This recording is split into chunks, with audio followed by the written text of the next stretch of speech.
At my cousin's wedding, I found my seat, a folding chair near the kitchen. Her maid of honor whispered, "She said you'd be fine back here." I looked around. Even distant relatives had front row seats. I left my gift on the dessert table and walked out. 15 minutes later, she was crying in her dress outside the venue. I, 32M, never thought my cousin Sarah's wedding would be the day I finally understood where I stood in our family. Growing up, we were inseparable. Two kids who spent every summer at our grandmother's house, building forts and sharing secrets. But somewhere along the way, things changed, and I was too blind to see it. The invitation arrived 3 months before the wedding, elegant cream cardstock with gold lettering. I remember feeling genuinely happy for her, despite the growing distance between us over the years. I'd already started planning what gift to buy, thinking about the speech I might give if asked. Looking back, that optimism feels almost pathetic. The venue was stunning, a restored mansion with manicured gardens and crystal chandeliers. I arrived early, wearing my best suit and carrying a carefully chosen gift, a vintage photo album filled with pictures of our childhood together, along with a substantial check. I thought it would remind her of our bond, maybe even bridge whatever gap had formed between us. The first red flag should have been the seating chart. I stood there for 10 minutes, scanning the elegant display board twice, then 3 times. My name wasn't anywhere near the family tables. Instead, I found myself assigned to table 12, tucked away near the kitchen entrance. The folding chair felt flimsy compared to the ornate wooden chairs at the main tables.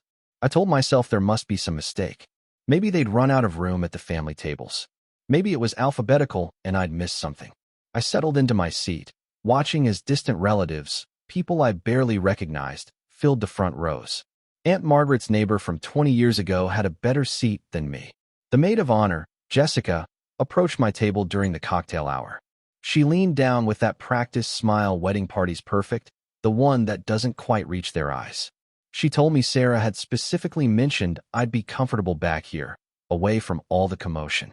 The way she said it, like she was delivering good news, made my stomach turn. I looked around again, really taking in my surroundings.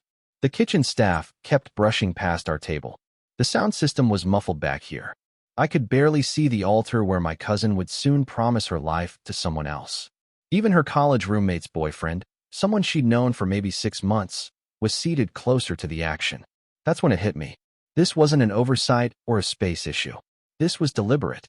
This was Sarah telling me exactly what she thought of our relationship, our shared history, our family connection. I was being relegated to the children's table equivalent for adults, the place where you put people you have to invite but don't actually want there. The ceremony began, and I watched from my distant perch as Sarah walked down the aisle. She looked beautiful, radiant even, but I felt nothing but a hollow ache in my chest. During the vows, when she talked about family and the people who mattered most, her eyes swept across the front rows, never once glancing toward the back where I sat among the kitchen staff and +1s of distant acquaintances. I thought about all the times I'd been there for her. When her father left, I was the one who drove 3 hours to sit with her while she cried.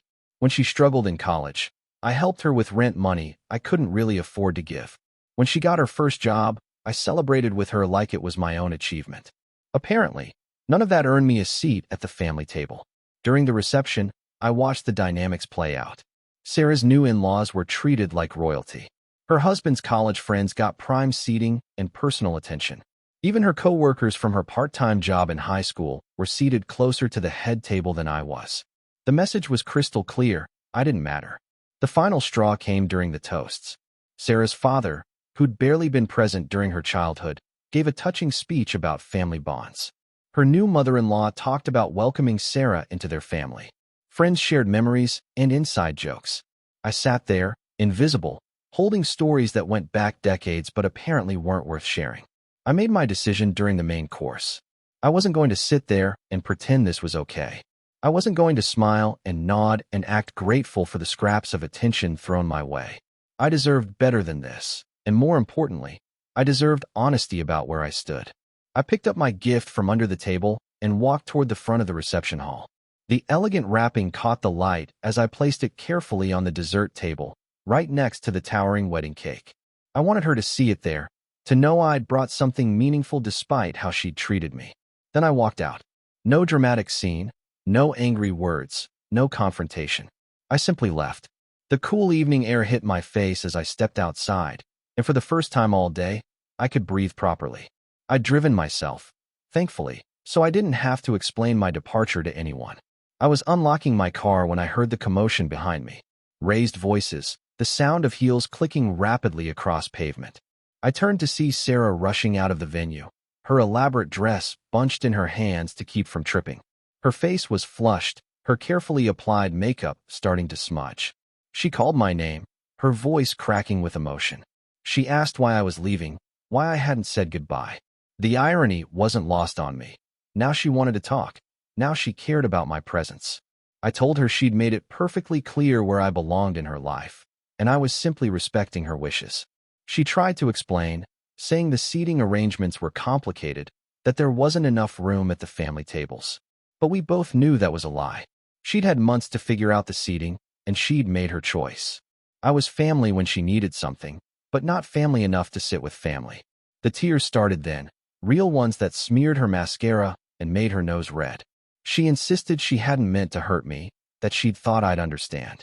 But that was exactly the problem. She'd assumed I'd just accept being pushed aside, that I'd be grateful for whatever scraps of inclusion she offered. I told her about the gift on the dessert table, about the photos and memories I'd carefully curated. I mentioned the check inside, money I'd saved specifically for her special day. Her face crumpled further when she realized what she'd thrown away with her thoughtless seating arrangement. Other wedding guests started to notice the bride crying outside in her dress. Jessica appeared, trying to usher Sarah back inside before more people saw. But Sarah wasn't ready to go back to her perfect wedding, not when she was finally understanding the consequences of her choices. She apologized then, really apologized, not the surface-level sorry you give when you bump into someone. She admitted she'd been taking me for granted, assuming I'd always be there no matter how she treated me. She was right. I had always been there, until now. But apologies don't erase actions, and tears don't undo deliberate slights.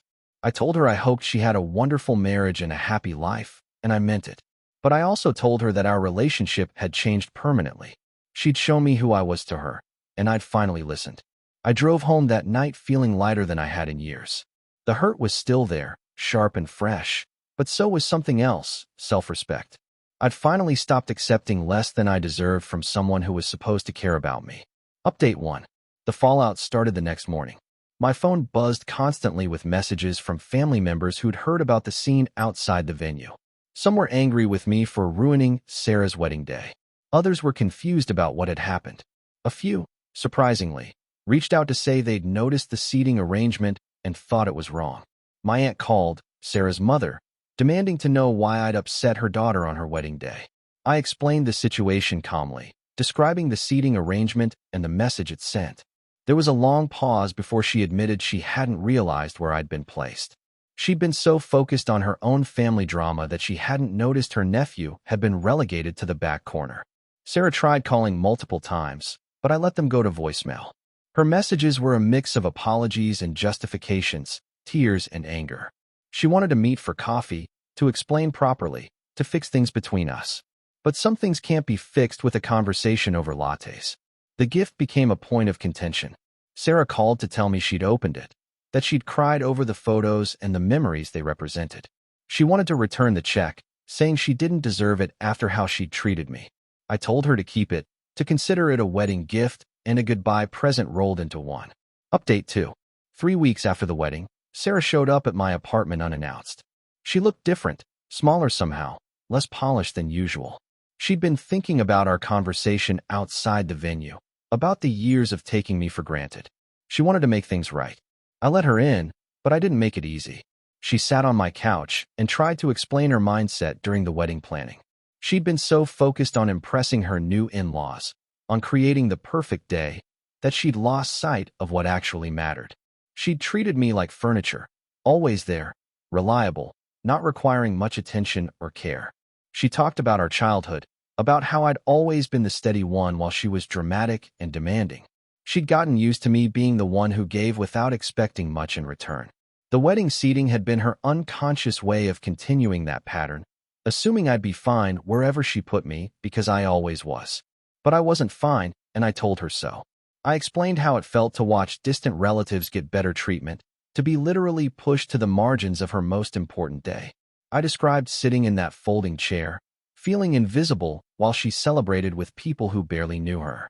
She cried again, but these tears felt different, more genuine, less performative. She admitted she'd been selfish, that she'd taken our relationship for granted because it had always been easy. I'd never demanded equal treatment or called her out when she prioritized others over me. Update 3. The conversation that day changed something between us, but not in the way Sarah hoped. She wanted forgiveness and a return to our old dynamic, but I wanted something different, honesty and equality, or nothing at all. I told her I was done being the cousin who showed up when needed, but got pushed aside when convenient. If she wanted a relationship with me, it would have to be based on mutual respect, not just childhood nostalgia and family obligation. She struggled with this new boundary. She'd call with problems, expecting the same unconditional support I'd always provided, then seem surprised when I didn't immediately drop everything to help. She'd invite me to family events as an afterthought, then act hurt when I declined or made other plans. The rest of the family slowly picked sides. Some thought I was being too harsh, that family should forgive and move on. Others had apparently noticed Sarah's pattern of taking people for granted and weren't surprised it had finally caught up with her. My grandmother, the one whose house had been our childhood sanctuary, called me one evening. She'd heard about the wedding incident from multiple sources, each version slightly different. She wanted the truth from me directly. I told her everything. The seating arrangement, the conversation with the maid of honor, the gift on the dessert table, the scene outside. She listened without interrupting, occasionally making small sounds of understanding or disapproval. When I finished, she was quiet for a long moment. Then she told me she was proud of me for finally standing up for myself. She'd watched Sarah take advantage of my loyalty for years, had seen me bend over backward for someone who barely acknowledged my efforts. She thought it was about time someone called Sarah out on her behavior. 6 months later, Sarah and I have settled into a new normal. We're polite at family gatherings, cordial but distant.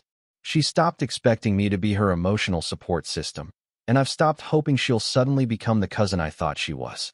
The wedding gift photos are displayed in her home, I'm told, but we don't talk about that day anymore. Some wounds heal, but they leave scars that change the landscape permanently. I've learned something valuable about self-respect and boundaries. Sometimes the people who hurt us most are the ones we love most, precisely because we give them the power to do so. Sometimes walking away isn't giving up. It's finally giving yourself the respect others won't. The folding chair near the kitchen taught me more about my worth than years of unconditional loyalty ever did. Sometimes the most important lessons come wrapped in the most painful packages, delivered by the people we least expect to be our teachers.